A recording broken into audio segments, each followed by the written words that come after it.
Hello, everybody. Today we are going to discuss understanding t-tests and ANOVAs.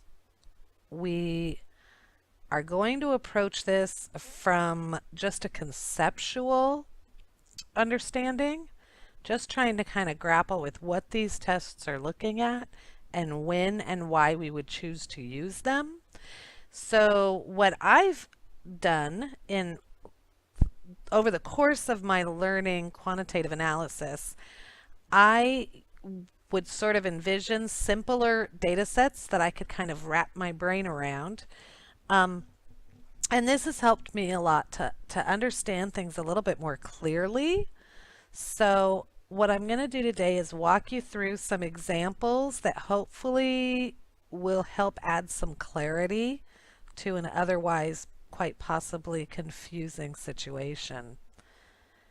It's very exciting, and I would much rather be laying by the fireplace with my little puppies who are wondering why I am talking to my computer once again. So t-tests and ANOVAs, unlocking the mysteries. We're going to do a simple breakdown. When we are doing t-tests and ANOVAs, or ANOVAs, either one, we're looking for differences in means of the groups. So, because we're looking at means or averages, we need interval data. This actually is one of the more common mistakes. We cannot run a t-test or an ANOVA on nominal or ordinal data. We need to have interval data.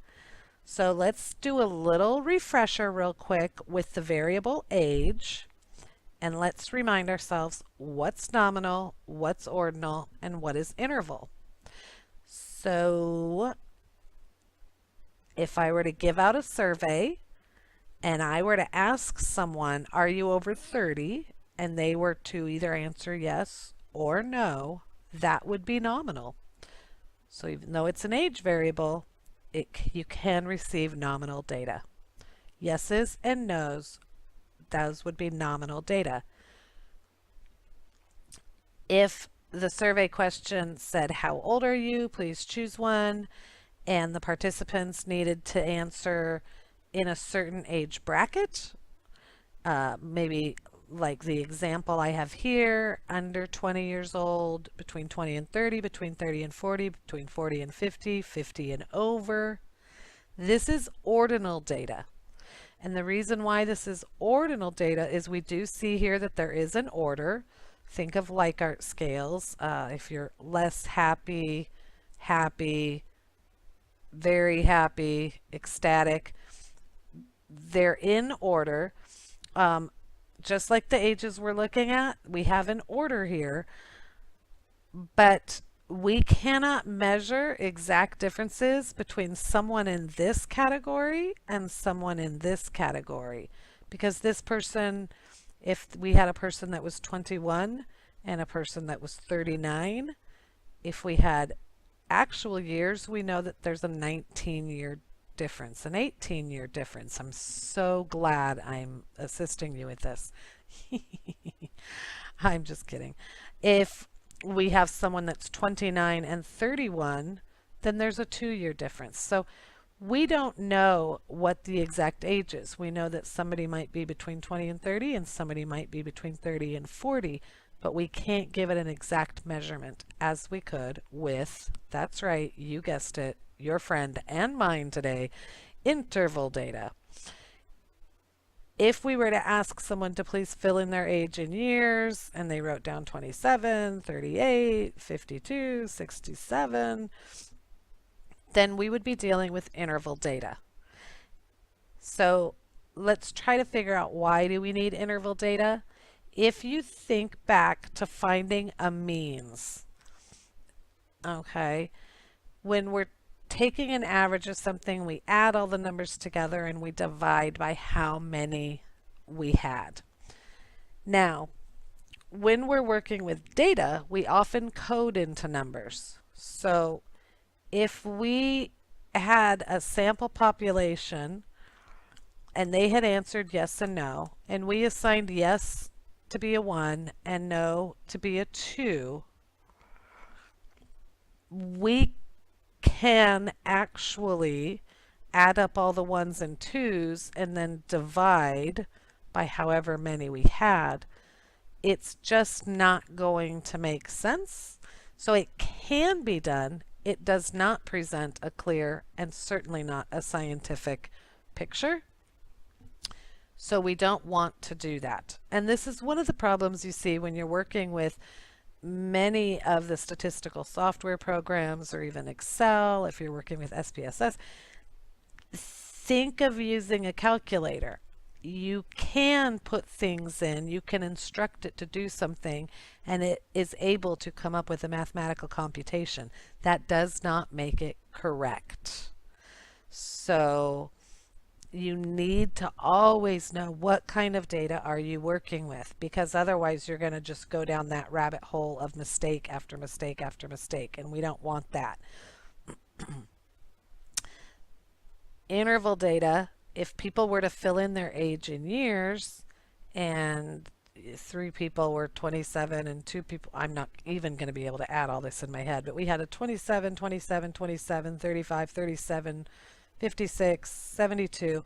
You add all those up, you divide them by however many participants supplied their age, and you come up with an average, and then you know that that would be the average age of the population that you're dealing with, 39.4 or 39.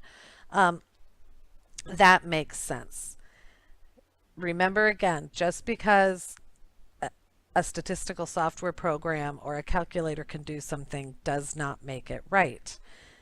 And how I always remember that is if I were to, let's say, go to the grocery store and I spent $3 at grocery store A, and then I went to grocery store B and I spent $7 at grocery store B, and I would like to know how much money I'm spending total. First off, if I were spending $7 at the grocery store, it would clearly be 1923. It would not be the year 2017. Just kidding. If I were to use my calculator and I wanted to know how much money I had spent, I would push a 3, and then I would push a plus symbol, and then I would push a 7, and then I would push an equal, and it would give me the answer 10. And it's done that correctly. If I am not aware of what I am doing as the operator of the calculator, and I pushed a 3, and then I pushed a times instead of a plus, and I pushed a 7, it's going to give me an answer. It's going to give me the answer of 21. But again, because I didn't operate it correctly, that is not the correct answer. So just because if you have nominal data or ordinal data, you may be working with a program that can give you an answer that does not make it a correct answer. So hopefully that makes sense. I'm going to move on, but aren't these puzzle pieces great? Those are new icons that you can find in PowerPoint. I love it. How exciting. Okay, so let's move on to T-tests and ANOVAs. Remember, we're working with means, so that means we have interval data. I've kind of created a data set here that's a little bit after my own heart. It must have been late at night when I created this, because that's about when I start to crave something nummy. We're going to imagine that we've got a sample population of 11, and they came 3 nights in a row, and they tried a different ice cream sundae, an ice cream sundae each night.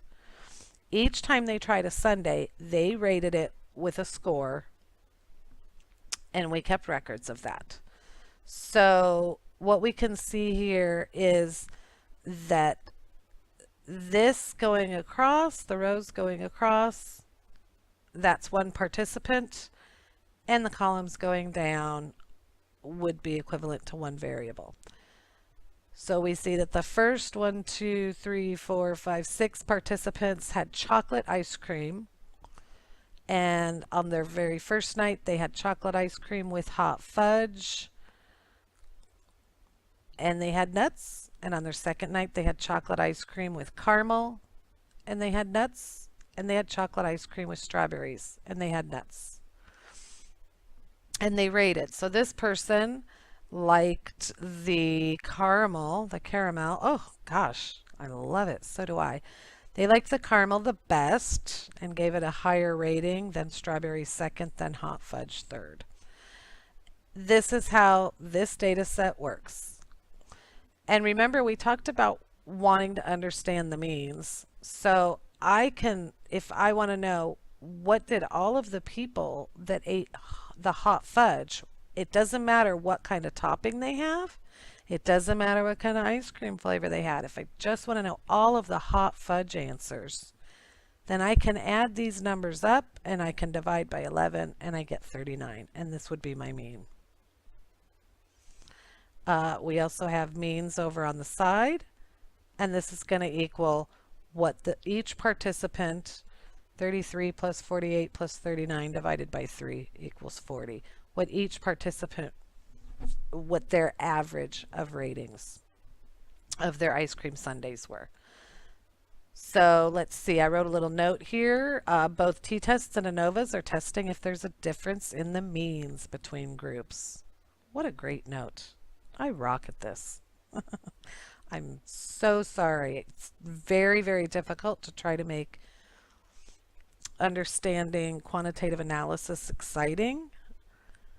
Okay, next up, first thing we're going to look at is a dependent t-test. Now keep in mind we've got a dependent t-test and an independent t-test. Dependent is also known as paired.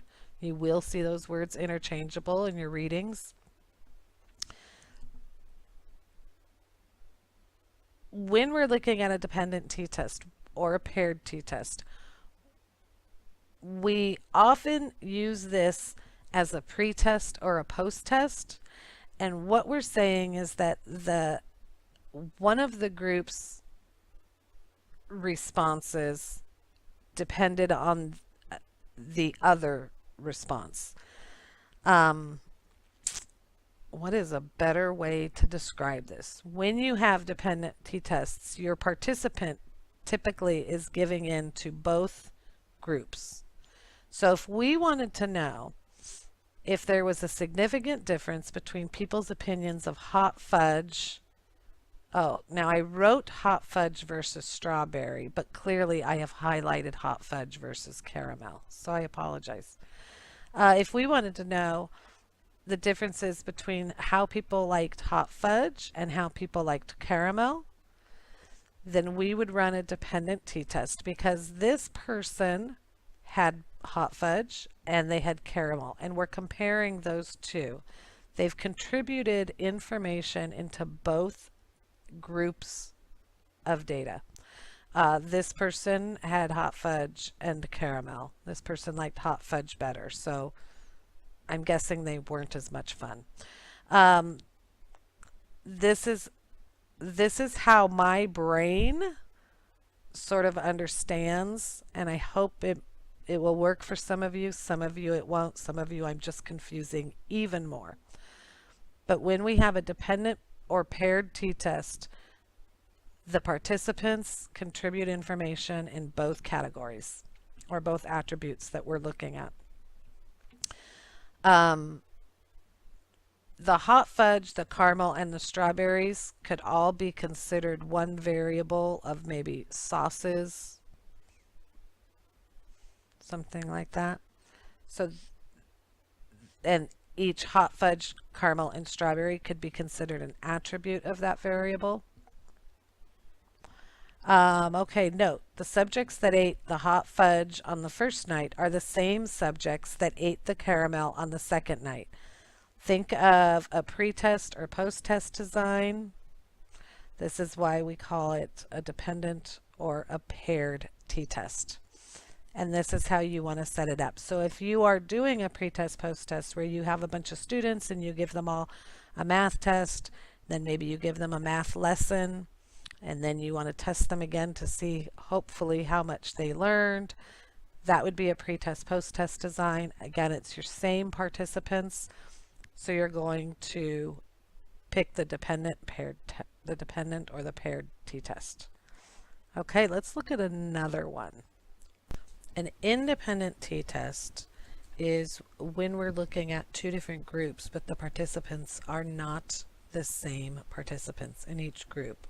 So let's just say maybe we wanted to see if there was a difference between the people that had the chocolate ice cream with the hot fudge versus the people that had the vanilla ice cream with the hot fudge. So what we would be doing is we are still looking at means, but we would be looking at the average or the means between the people that had the chocolate ice cream. We would add these up, divide by 6, come up with a mean of 37. And we would compare that to the 5 people that had vanilla ice cream with hot fudge. We would add up the 5, divide by 5, come up with a mean of 41. Again, this we can do, this is a relatively easy data set with only 11 points, so, or only 11 participants. This we could do in our head, but a lot of times we'll be working with data that might have 10,000. So it's very nice to have statistical software that can do these things for us. What we are ultimately looking at is 37 statistically different than 41, taking into account how many people, the spread of the data, all of those sorts of things. So this would be an independent t-test, which, as we can tell, as we can see, is different than a dependent t-test. Whereas the dependent, again, we have the subject is in both of the categories, and with the independent, the subject is only in one category because this person had chocolate ice cream. This is a different person that had vanilla ice cream. So note, let's read my note because they're typically so riveting. Notice that the subjects in the chocolate group are not the same subjects as in the vanilla group. This is why it is an independent and not a dependent. Hey, I just said that. Aren't you guys lucky that you're listening to me? Okay. Next thing that we want to look at is an ANOVA. So an ANOVA is basically the same thing as a t-test. However, we have more than 2 groups. We're going to run our ANOVAs with 3 groups. We are going to look at this is a one-way within subjects ANOVA, which is also known as a repeated measures ANOVA. And this is what we would use if we wanted to learn if the participants that had hot fudge, same participant. So we're looking to see if the results from the hot fudge sundae, the caramel sundae, and the strawberry sundae are different from each other. If one of those significantly stands out as better or worse than the others. Again, the participants are in all 3 categories, which is why it is within subjects or repeated measures. It's known as both. And what we are doing is we're comparing the means, comparing the mean of 39 for hot fudge, the mean of 41 for caramel, and the mean of 46 for strawberry to see if they're statistically or significantly different from each other. So for my little note here, this is the same concept as the dependent or paired t-test, except that there's more than 2 groups. We have 3, hot fudge, caramel, and strawberry. The subjects participated in each measurement. They contributed to the data point for each measurement. Alrighty, so I think that's pretty basic to understand that we're just sort of doing a larger but similar dependent t-test. So what are we going to guess is next? That's right, a between subjects ANOVA. And this is when we're going to do the same thing that we did in the independent t-test, except we now have 3 groups instead of 2. If you remember, we did the hot fudge between chocolate ice cream and vanilla ice cream. And so we had 2 groups. This time we're going to actually look at the topping. And we have 4 people here, and their topping were nuts. We're looking at strawberry. And their mean was 40. We have a mean of 43 for the 4 people here that had whipped cream on top of their strawberry sundae. And for the 3 people that had on top of their strawberry sundae, they had sprinkles, their mean was 44. So we are looking at, when we're doing a between subjects ANOVA, a one-way between subjects would test if there are differences between ratings from the strawberry sundae depending upon which topping was on it. And the reason why this is a between subjects is because not all subjects, as participant number 1 here, only contributed to one of the data points that was recorded. So the subjects only contribute to one and not all of them. Note, there are 3 toppings, not like the 2 flavors of ice cream. So this is why we run an ANOVA and not a t-test. So we ran a t-test when there were 2, when we did chocolate versus vanilla, there were 2 groups, and an ANOVA when there's 3 groups. Other than that, the concept is the same. So this is one thing we need to understand. When we run an ANOVA, we need to do what's called a post hoc analysis. So our overall ANOVA, or our F statistic, will tell us if there is a difference between the 3 groups, if the difference is significant, if it is below a 0.05 or a 0.01, depending upon which you set your alpha level. The ANOVA itself will tell us overall between these groups there is a significant difference. Unfortunately, an ANOVA does not tell us if that significant difference is between group A and B, between group A and C, between group B and C. We don't know where the differences exist. It could be A and B are significantly different, and A and C are significantly different, and B and C are significantly different. Or maybe only one of those 3 groups are significantly different. Maybe only B and C are significantly different, but A and B and A and C are not significantly different. We don't know where the differences are. We just know that somewhere between those groups there are 2 groups that are significantly different from each other. So overall, an ANOVA tells us, are the 3 groups significantly different from each other? We do not know where the difference is. So we're going to run what's called a post hoc, or it's basically another after the fact analysis. We do that so we can decipher where it is. One of the common ones might be that we run maybe paired t-tests, and we might see, is there a difference between, like right here, the red group and the green group and the blue group, or the red group and the blue group. There are a few other types of post hoc analysis that you can consider. There's Sheffey and Tukey, there's paired t-tests. It depends upon what your data exists of and what you're trying to answer and how you ran, again, whether it's maybe a repeated measures or paired, or whether it's a between subjects. So that will make a difference. And this little video is not about post hocs, so I'm not going to give you any more details. I'm just going to say that every time you run an ANOVA, you must run a post hoc if anything was significant. If you have no significant results, then you probably do not need to run a post hoc. But if anything is significant in your ANOVA, if you have a significant F statistic, then you would most likely want to run, or you will absolutely need to run, a post hoc analysis as well. I believe that's the end. It is the end of this wonderful lecture. Hope everyone has a great day, and I hope this helped at least to think about the differences between t-tests and ANOVAs and why we can choose from different ones that our data kind of decides for us what we're going to choose.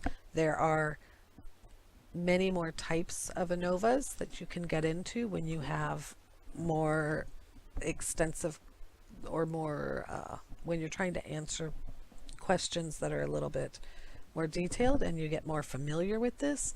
But starting out, this is a good way to understand the differences between ANOVAs and t-tests and the differences between subjects and within subjects. Hopefully this will help, and I hope everyone has a great day. Thanks.